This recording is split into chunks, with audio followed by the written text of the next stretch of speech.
আসসালামু আলাইকুম ওয়া রাহমাতুল্লাহি ওয়া বারাকাতুহু। আশা করি আল্লাহ সুবহানাহু ওয়া তাআলার রহমতে আপনারা সবাই অনেক ভালো আছেন। আজকের এই ভিডিওতে আমরা একটি ব্যাপক প্রচলিত ভুল ধারণা নিয়ে আলোচনা করব। এই ভুল ধারণাটি আমাদের মুসলিমদের মাঝে ব্যাপকভাবে প্রচলিত। অনেক মানুষ আছে যারা মনে করে যে মেয়েদেরকে বিয়ে করার সময় 4টি গুণ দেখতে হয়, অর্থাৎ 4টি গুণ দেখেই তাকে বিয়ে করতে হয়। মনে হয় এটাই ইসলামের আদেশ যে 4টি গুণ তুমি দেখে বিয়ে করো, এটা অনেকে মনে করে। কিন্তু এখানে একটি ব্যাপক ভুল ধারণা তৈরি হয়ে গিয়েছে। সেটা হচ্ছে সহিহ বুখারী কিতাবুল নিকাহ, অর্থাৎ সহিহ বুখারী বিবাহ অধ্যায়ের 67 নম্বর অধ্যায়, হাদিস নাম্বার 5090।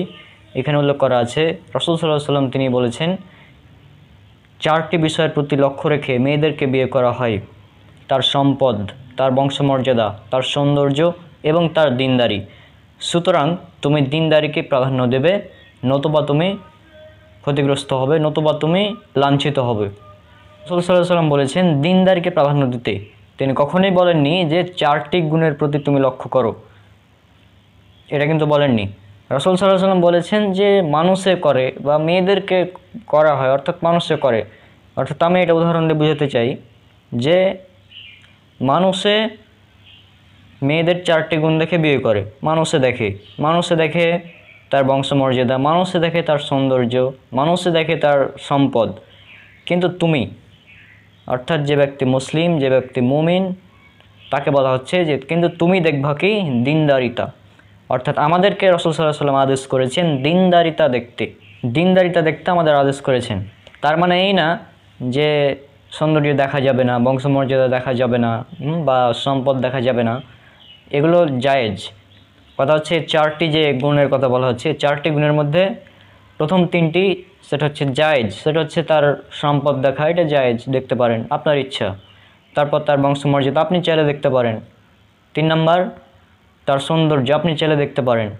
তবে 4 নাম্বার পয়েন্ট যেটা দিনদারি, এটা হচ্ছে মাস্ট, এটা থাকাই লাগবে। একটা মেয়ে দেখতে অনেক সুন্দর, অর্থাৎ তার সৌন্দর্য আছে,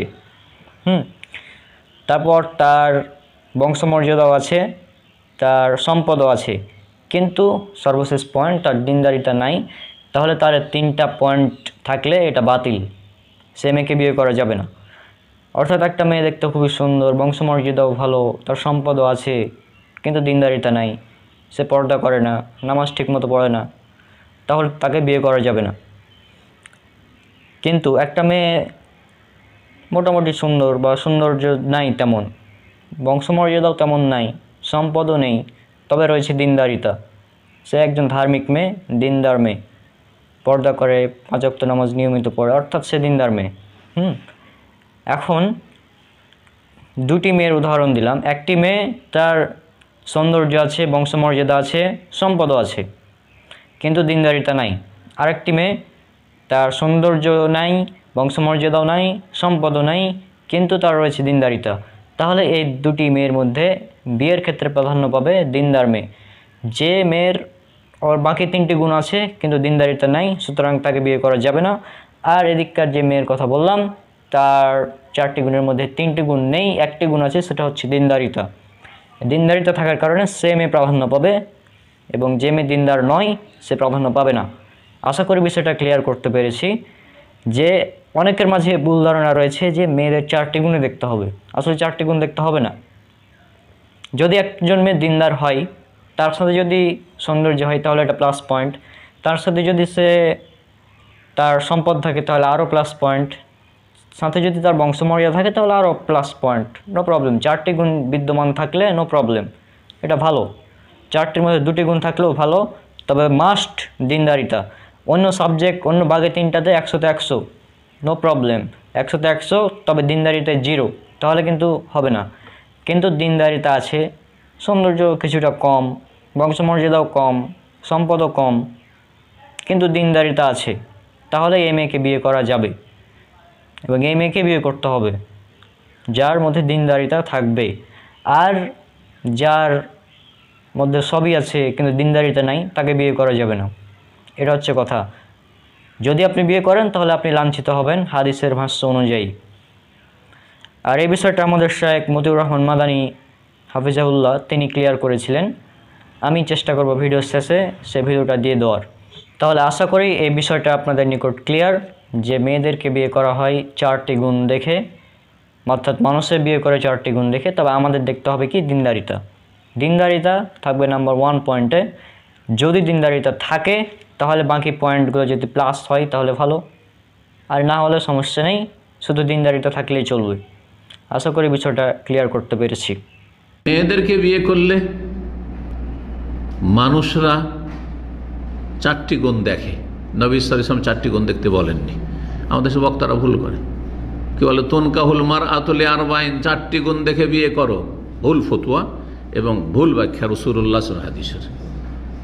মানুষকে বিভ্রান্ত করা হচ্ছে। 4টি গুণ দেখতে গিয়ে সবই ঠিক আছে, দিনদারি আছে, যে সুন্দরী নয়, হাদিসে যে সুন্দরী দেখতে বলা হয়েছে ও সুন্দরী খুঁজে বেড়াচ্ছে, অথচ দিনদার, সহি আকিদা, সহি মানহাজ করছে, আর কত কি সালাফি করছে, আহলে হাদিস, আর এদিকে সুন্দরী না হলে বিয়ে করবে না।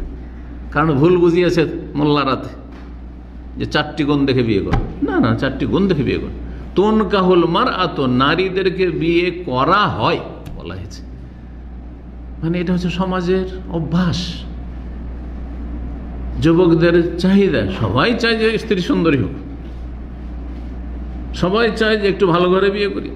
হ্যাঁ, সম্ভ্রান্ত পরিবারে 4টি গুণ দেখে লোকেরা বিয়ে শাদী করে থাকে।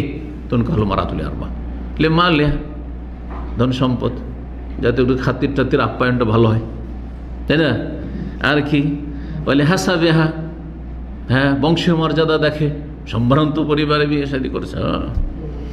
অনেকে মনে করে এটা আমার সিঁড়ি, না এটা মনে করবেন না, আল্লাহ উঠানেওয়ালা উপরে। যারা এই ধারণা করে যে আমি অমুক পরিবারে যদি আমি রিলেশন করে বিয়ে করতে পারি তাহলে আমি ওপরে উঠে যাব, তাহলে গায়রুল্লাহর উপর আস্থা করলাম, এক ধরনের শিরক। অজান্তে অনেক মাদ্রাসা বড় বড়, আমি শুনেছি এরকম কথা মদিনা ইউনিভার্সিটির এক ছাত্র থেকে, বিয়ে করতে যাচ্ছে একটা সম্ভ্রান্ত পরিবারে বড় একজন শেখের বাড়িতে, আমাদের খুব পরিচিত। আর তারপরে বলছে ওনার বাড়িতে যদি বিয়েটা করতে পারি তো আমি জীবন উদ্ধার হয়ে যাব। নাউযুবিল্লাহ, কি পড়লেন তাহলে এতদিন আপনি? তো উদ্ধার করেন আল্লাহ রাব্বুল আলামিন। আল্লাহু ইয়াকবিযু ওয়া ইয়াবসুত, আল্লাহ সংকুচিত করেন, আল্লাহ প্রশস্ত করে দেন। কাকে ওপরে উঠাবেন, কাকে নিচে নামেন তো আল্লাহ জানেন, সব তো আল্লাহর হাতে। আল্লাহর কাছে চাও। আকীদায় ত্রুটি অনেকের আছে, বলছেন আকীদায় ত্রুটি আছে।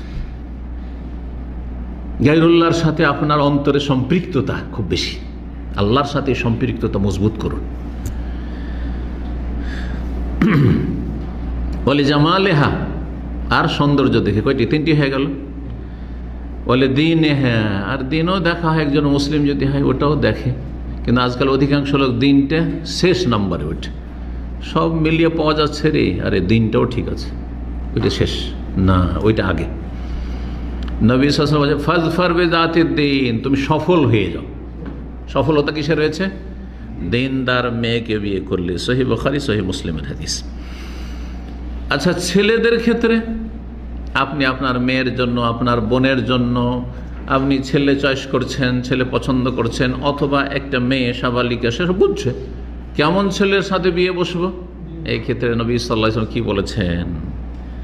ইযা খাতাবা ইলাইকুম মান তারদাউনা দীনাহু ওয়া খুলুকাহু, হাদিস বর্ণনা করেছেন দুটোই আবু হুরায়রা, যেটা আগে শুনেলাম, মেয়ে চয়েস, পাত্রী চয়েসের ক্ষেত্রে আর পাত্রর ক্ষেত্রে। আবু হুরায়রা রাদিয়াল্লাহু তাআলা আনহু, ইযা খাতাবা ইলাইকুম, রাসূলুল্লাহ বলছেন তোমাদের কাছে যদি প্রস্তাব নিয়ে আসে, পয়গাম নিয়ে আসে, মান, এমন ছেলে বা এমন ছেলের পক্ষ থেকে প্রস্তাব আসে, এমন পরিবার থেকে, তারদাউনা দীনাহু ওয়া খুলুকাহু, তার দিন এবং চরিত্র পছন্দনীয়, তার ওই ছেলেটির, ওর বাপ কি মা কি, ওই সব হইল না হইল না, বাপ মা যদি খারাপ হয় তাতে যায় আসে না, ছেলে, আসল ছেলে দেখবেন। অনেকে ছেলে দেখে না, বাপ মা খুব ভালো, এতে কি কাজ হবে? সংসার করতে হবে সেই ছেলের সাথে, ছেলে দেখতে হবে আসল, যার দিন, যেই ছেলের দিন পছন্দ এবং চরিত্র পছন্দনীয়। ফাজাওয়াজুহু, তাহলে বিয়ে দিয়ে দাও। এটা না করলে বড় ফিতনা ফাসাদ হবে, আর বড় অঘটন ঘটবে। হাদিস তিরমিজিতে রয়েছে, ইবনে মাজাহ এর মুস্তাদরাক হাকিমে হাদিসটি হাসান। আল্লাহ বুঝার তৌফিক দান করুন।